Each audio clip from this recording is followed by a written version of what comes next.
ഇശാ കഴിഞ്ഞാൽ കഴിയുന്നതും നേരത്തെ കിടന്നുറങ്ങണം. അതിന് പ്രത്യേകം ബാബ് തന്നെയുണ്ട് സഹീഹുൽ ബുഖാരിയിൽ. എന്നാൽ ഇൽമ് പറയുക പോലുള്ള കാര്യങ്ങൾ, വഅദ് കേൾക്കുക പോലുള്ള കാര്യങ്ങൾ, രണ്ടാം ദർസ് പോലുള്ള കാര്യങ്ങൾ, അതിനുവേണ്ടി ഉറക്കമൊഴിച്ചാൽ അത് കുറ്റമുള്ളതല്ല, മോശമല്ല, അത് നല്ല കാര്യത്തിനാണല്ലോ. അതും ഇമാം ബുഖാരി അവിടെ രേഖപ്പെടുത്തുന്നുണ്ട്. എന്നാൽ അനാവശ്യമായി രാത്രി ഇശാ കഴിഞ്ഞാൽ സൊറ പറഞ്ഞ് നേരം പോക്കരുത്, അനാവശ്യത്തിന് സമയം പോക്കരുത്. ഇതെന്റെയും നിങ്ങളെയും പ്രിയപ്പെട്ട നബിയുടെ വസിയ്യത്താണ് യുവാക്കളെ. ഇപ്പോൾ വയത് കഴിഞ്ഞിട്ട് 1:30-2 മണി സമയത്ത് ഇങ്ങനെ കാറിൽ പോകുമ്പോ പല സ്ഥലങ്ങളിലും ബസ് സ്റ്റോപ്പുകളിൽ മുസ്ലിം ചെറുപ്പക്കാർ ഇരുന്നത് കാണുന്നു. പലരുടെയും കയ്യിൽ കയ്യിലുണ്ട്, മൊബൈൽ ഫോണുണ്ട്, പലരും അതിൽ മുഴുകിയിരിക്കുന്നു. ചിലരങ്ങോട്ടും ഇങ്ങോട്ടും തമാശ പറയുന്നു, കളിക്കുന്നു. ഞാൻ പറയട്ടെ, ഈ ഇരുത്തം തെറ്റാണ് കേട്ടോ. ഹബീബ് നബി തങ്ങൾ വിരോധിച്ചതാണ് കേട്ടോ. ഒന്നുകൂടി പറയട്ടെ, ആരോഗ്യ സംരക്ഷണത്തിന് വേണ്ടിയുള്ള ചില കളികൾ അനുവദനീയമായിരിക്കും. എന്നാൽ മനുഷ്യന്റെ ആരോഗ്യം സംരക്ഷിക്കാൻ കൃത്യമായി ഭക്ഷണം കഴിക്കണമല്ലോ, കൂടുതൽ കഴിക്കാതിരിക്കണമല്ലോ. അതും ഹബീബ് തങ്ങൾ പഠിപ്പിച്ചതാണല്ലോ. എന്നാൽ കൂടുതൽ കഴിച്ചാലോ ആരോഗ്യത്തിന് ഹാനികരമാണല്ലോ. എന്നാൽ ഞാൻ പറയട്ടെ, ഉറങ്ങേണ്ട സമയത്ത് ഉറങ്ങിയില്ലെങ്കിലും അത് വലിയ അപകടം തന്നെയല്ലേ. ഇന്നലെ വയത് കഴിഞ്ഞ് കുറേയേറെ സന്ദർശകരെ വിട്ട് കിടന്നുറങ്ങാൻ വേണ്ടി സമയം വൈകിപ്പോയി.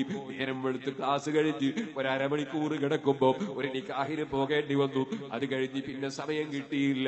ഞാൻ ഇങ്ങനെ വരുന്ന സമയത്ത് കാറിൽ നിന്ന് പെട്ടെന്ന് എന്റെ കാലിന്റെ പാദം അങ്ങ് കോടിപ്പോയി. വല്ലാത്ത വേദന വന്നപ്പോ എന്റെ കൂടെയുള്ള ഇസ്ഹാഖ് സഖാഫിയെ കൊണ്ട് ഞാൻ പിടിച്ചു വെപ്പിച്ചു. സുഹൃത്തുക്കളെ, ഉറക്കമൊഴിച്ചതിന്റെ പ്രശ്നമാണ്. ഞാനിത് പറഞ്ഞു വരുന്നത് എന്തിനാണെന്നറിയോ? ഓ യുവാക്കളെ, ഇപ്പോൾ ഉറക്കമൊഴിക്കുമ്പോ നിങ്ങൾക്ക് അതിന്റെ ഭവിഷ്യത്ത് അറിയൂല. ഒരല്പകാലം കഴിയുമ്പോൾ നിങ്ങൾ പാതിരാ സമയത്ത് 1:30-2 മണി സമയത്ത് എവിടെയെങ്കിലും പോയി കളിച്ച് തളർന്നു വന്ന് അതാ വന്നിട്ട് പ്രായം ചെന്ന ബാപ്പ ഉമ്മയെ ബെല്ലടിച്ച് ശല്യം ചെയ്തില്ലേ? നിങ്ങൾക്ക് വേണ്ടി കാത്തിരിക്കുന്ന നിങ്ങളുടെ ഭാര്യമാർ, അവർക്ക് വേറെ ഒരു ഭർത്താവില്ലല്ലോ, വേറൊരാണില്ലല്ലോ. അവരതാ രാവിലെ മുതൽ കഠിനാധ്വാനം ചെയ്ത് വീട്ടുജോലി എടുത്ത് അവരതാ നിങ്ങളെ മക്കളെ പോറ്റി വളർത്തി, നിങ്ങളെ വസ്ത്രങ്ങൾ അലക്കി തേച്ച് എല്ലാം കഴിഞ്ഞ് ഒരല്പസമയം ഭർത്താവിന്റെ കൂടെ സന്തോഷം പങ്കിടണമെന്ന് മനസ്സിലാക്കി ആ പെൺകുട്ടികൾ വന്ന് ഉറങ്ങുമ്പോൾ നിങ്ങളെ കിട്ടുന്നില്ല, നിങ്ങളെ കാണുന്നില്ല. അവർ ഉറങ്ങുന്ന സമയത്ത് 1:30, 2, 2:30, 3 മണി സമയത്ത് നിങ്ങൾ ടർഫിൽ പോയി, അല്ലെങ്കിൽ വേറൊരു സ്ഥലത്ത് പോയി. ഇനി കുറെ കാലം കഴിയുമ്പോ ടർഫ് ഹറാമാണ് എന്ന് പറഞ്ഞു എന്നൊന്നും പറയണ്ട. ഞാൻ പറഞ്ഞു വരുന്നത് അതാ ഉറക്കമൊഴിച്ച് കളിച്ച് ക്ഷീണിച്ചു വന്ന് നിങ്ങൾ വന്ന് ബെല്ലടിച്ചിട്ട് സ്വസ്ഥമായി സ്വന്തം ഭാര്യയെ ഉറങ്ങാനും വിടുന്നില്ല, ബാപ്പ ഉമ്മയെ ഉറങ്ങാൻ വിടുന്നില്ല. അങ്ങനെയായി അതപ്പതിക്കല്ലേ ചെറുപ്പക്കാരെ. അതിന്റെ ഭവിഷ്യത്തുകൾ പിന്നെ വന്നു ചേരുമ്പോ, നിങ്ങൾ ആരോഗ്യം തകരുമ്പോ അന്ന് നിങ്ങൾ കൈകടിച്ചത് കൊണ്ട് കാര്യമില്ല.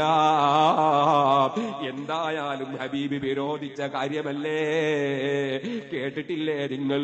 മഹാപണ്ഡിതനായിരുന്ന ഇബ്നുൽ ഹാജ് റളിയല്ലാഹു അൻഹു മഹാനവറുകൾ ഒരു ദിവസം കേട്ടു, ബുധനാഴ്ച നഖം മുറിക്കുന്നത് നന്നല്ല, അല്ലാഹുവിന്റെ റസൂല് വിരോധിച്ചിരിക്കുന്നു. ആ ഹദീസിന്റെ പരമ്പര ഒന്ന് പരിശോധിച്ചു. ഹദീസ് ദഈഫാണ്, പരമ്പര ദുർബലമാണ്. അതുകൊണ്ട് ആ ഹദീസ് തെളിവിന് പറ്റൂല എന്ന് മനസ്സിലാക്കി ഇബ്നുൽ ഹാജി തങ്ങൾ നഖം മുറിച്ചു. സുബ്ഹാനല്ലാഹ്. ആ നഖം മുറിച്ചതിന്റെ പേരിൽ ശരീരമാസകലം വെള്ളപ്പാണ്ട് രോഗം വന്നു. ആ രോഗം കൊണ്ട് സങ്കടമായി പോയി. സുഹൃത്തുക്കളെ, വലിയ വലിയ മഹാന്മാർ അങ്ങനെയാണ്. നല്ല വെള്ളവസ്ത്രം ധരിച്ചു പോകുമ്പോ ചളി തെറിച്ചാൽ വളരെ പെട്ടെന്ന് തന്നെ വെള്ളമെടുത്ത് അവിടെ കഴുകി വൃത്തിയാക്കും.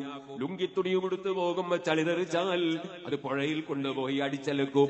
അങ്ങനെയല്ലേ വലിയ വലിയ മഹാന്മാർക്ക് അബദ്ധം പറ്റിയാൽ ഈ ദുനിയാവിൽ വെച്ച് തന്നെ അത് തിരുത്തപ്പെടും. അതേ സമയത്ത് വളരെ മോശക്കാരനാണെങ്കിലോ അവൻ എന്ത് തെറ്റ് ചെയ്താലും അങ്ങനെ ഒരു സ്വപ്നവും കാണൂല, ഒരു സംഭവവും നടക്കൂല.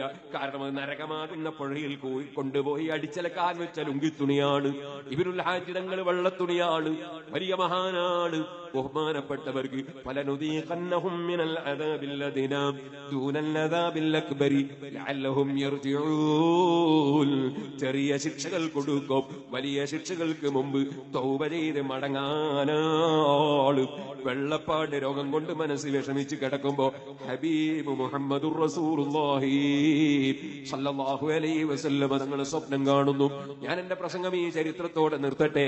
എന്റെ ചെറുപ്പക്കാരൊക്കെ എഴുന്നേറ്റ് നിൽക്കണം. ദൂരെ നിൽക്കുന്ന മുഅ്മിനീകൾ മജ്ലിസിലേക്ക് വരണം. ഇബ്നുൽ ഹാജ് തങ്ങളെ ശരീരമാസകലം വെള്ളപ്പാണ്ട് രോഗം കൊണ്ട് വിഷമിക്കുമ്പോ നബി തങ്ങളെ സ്വപ്നത്തിൽ കാണുന്നു. ചോദിക്കുന്നതാ നബി തങ്ങളെ കണ്ടപ്പോ ഹബീബ് നബി തങ്ങളോട് സങ്കടം പറയുന്നു. ശരീരമാസകലം വെളുത്തുപോയി നബിയേ.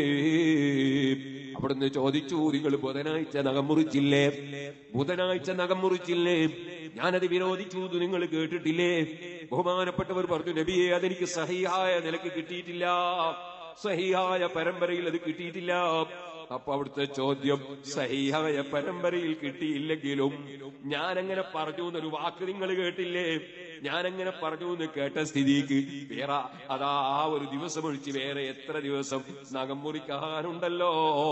ഞാനങ്ങനെ പറഞ്ഞു എന്ന് കേട്ട സ്ഥിതിക്ക് സഹിയാണെങ്കിലും ദൈവാണെങ്കിലും ഹബീബ് നബി നിങ്ങൾ പറഞ്ഞതിനെതിരായി പോകണ്ട എന്ന നിലക്ക് സൂക്ഷ്മത പുലർത്തി നിങ്ങൾക്ക് അന്നൊന്ന് ഒഴിവാക്കി കൂടായിരുന്നു. മാപ്പാക്കണം നബിയേ, മാപ്പാക്കണം നബിയേ. കം അബ്റഅത് വസിബൻ ബില്ലംസി റാഹതുഹു. ഞാൻ 3-4 ദിവസം മുമ്പ് ശൈഖുനാ സുൽത്താനുൽ ഉലമയെ കാണാൻ പോയപ്പോ ഉസ്താദ് ഈ ബൈത്ത് ഇങ്ങനെ ചൊല്ലിയിട്ട് എന്നോട് പറഞ്ഞു, വസിബ് എന്ന് പറഞ്ഞാൽ മാറാരോഗം എന്നാണ് അതിന്റെ അർത്ഥം. അത്തരം വലിയ വലിയ രോഗങ്ങളൊക്കെ ഹബീബ് തടകിയിട്ട് സുഖപ്പെടുത്തിയിട്ടുണ്ടല്ലോ. അല്ലാഹുവേ, ഹബീബിനെ ഇഷ്ക് വെച്ച ആശിഖായ ശൈഖുനയുടെ രോഗം പരിപൂർണമായി സുഖപ്പെടുത്തി ഞങ്ങളെ സ്റ്റേജുകളിൽ എത്തിക്കണേ അല്ലാഹ്. ഹബീബ് നബി തങ്ങൾ കൈകൊണ്ടങ്ങ് തടകിക്കൊടുത്തു. ഉറക്കിലാണ്, പക്ഷേ ഉറക്ക് തെളിഞ്ഞപ്പോൾ പിന്നെ വെള്ളപ്പാണ്ട് രോഗമില്ല. എന്റെ പ്രിയപ്പെട്ട യുവാക്കളെ, നബിയുനൽ അമീറുൻ നഹീഫല അഹദു അബറാഫി ഖൗലില മിൻഹു വലാ നബി മൗലായ സല്ലി വസല്ലിം ദായിമൻ അബദാ അലാ ഹബീബിക ഖൈറിൽ ഖൽഖി കുല്ലിഹിം. ആവശ്യമുള്ളതെല്ലാം പഠിപ്പിച്ച നേതാവാണ്. അനാവശ്യങ്ങളും അതേ അനാരോഗ്യപരമായി ഉണ്ടാകാൻ സാധ്യതയുള്ള വിഷയങ്ങളൊക്കെ വിരോധിച്ച നേതാവാണ്.